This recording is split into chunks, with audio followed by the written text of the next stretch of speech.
Assalamualaikum warahmatullahi wabarakatuh. Yang terhormat Bapak Suyoto MPD selaku dosen pengampu mata kuliah Psikologi Pendidikan, izinkan saya untuk menyampaikan materi kesulitan belajar.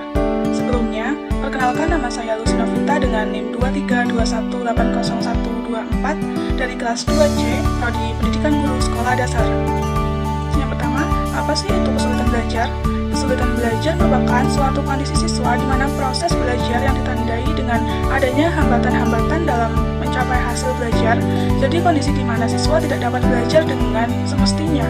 Hambatan ini berasal dari dalam maupun dari luar siswa.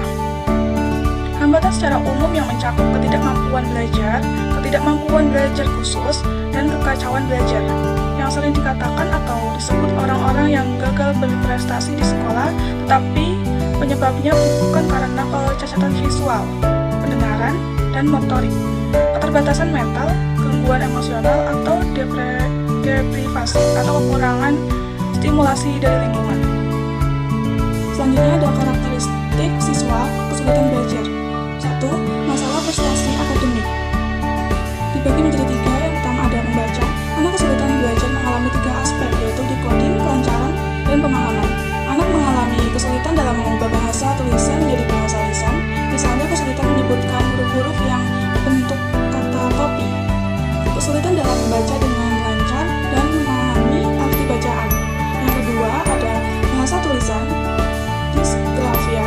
Anak dengan kesulitan belajar sering mengalami masalah dalam tulisan tangan, ejaan, dan komposisi, sebagaimana mereka menulis dengan lambat dan sulit dibaca. Anak-anak ini juga mengalami kesulitan dalam aspek-aspek kreativitas sebuah komposisi. Misalnya, tidak terorganisir dalam menulis sebuah paragraf. Yang ketiga ada bahasa lisan. Anak kesulitan belajar memiliki masalah dengan penggunaan bahasa secara mekanikal maupun sosial.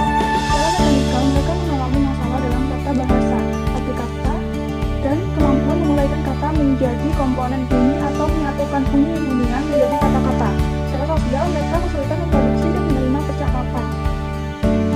Matematika, diskalkulia.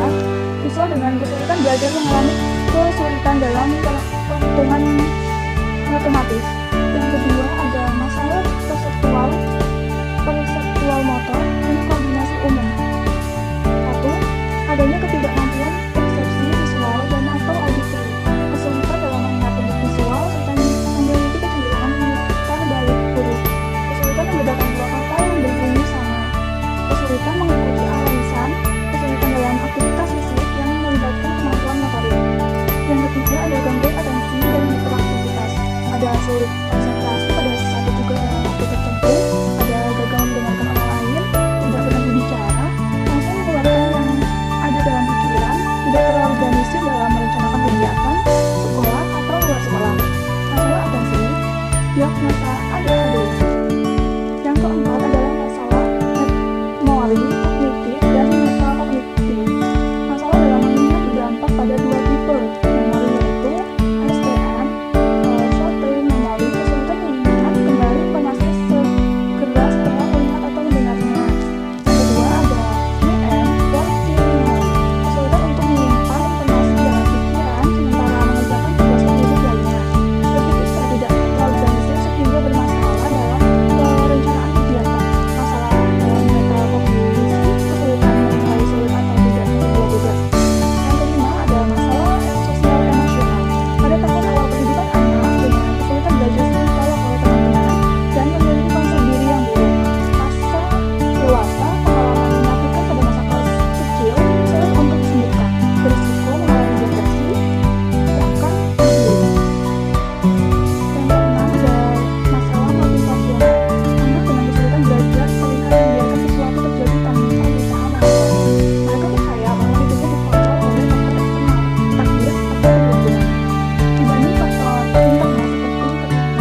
berawal dari persepsi media dan psikoedukasional.